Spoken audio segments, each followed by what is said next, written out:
Halo semuanya, jadi di bab ini nih kita bakalan membahas tentang bahasa pemrograman.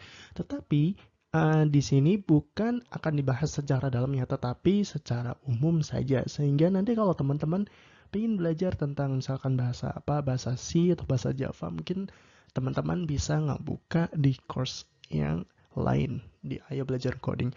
Oke, lanjut aja. Jadi nih bahasa pemrograman sebenarnya dibedakan sih jadi dua, yaitu berdasarkan tujuan dan juga berdasarkan kedekatan.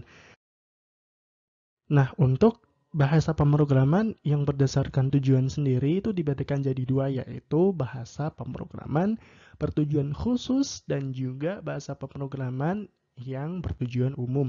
Nah, bedanya apa sih? Jadi kalau yang bahasa pemrograman bertujuan khusus tuh, ini contohnya tuh misalkan kayak ada Fortran, Prolog, COBOL, dan Assembly.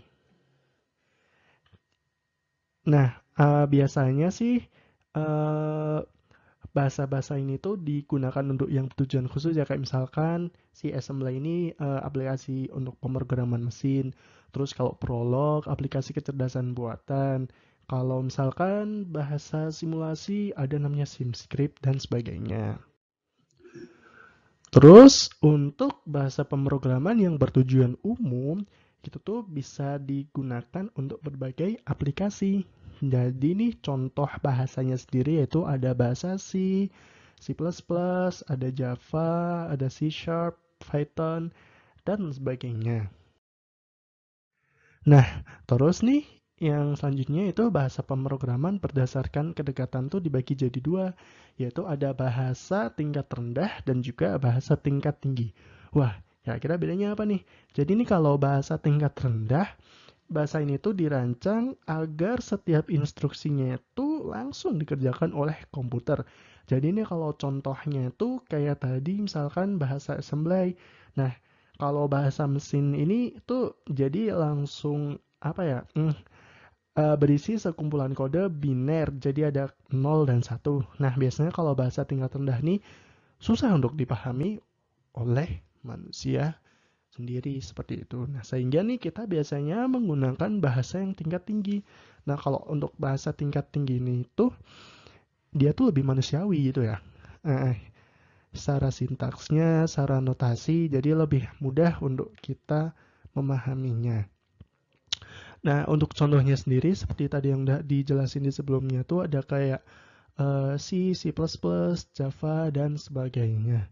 Seperti itu.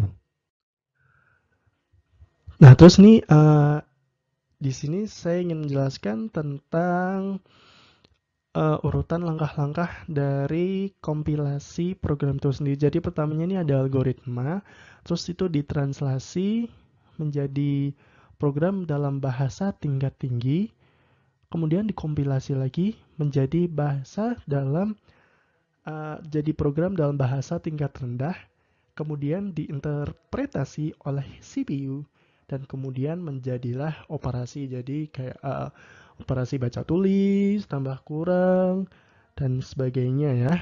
Seperti itu. Oke, terima kasih sedikit aja untuk bahasan kali ini. Bye.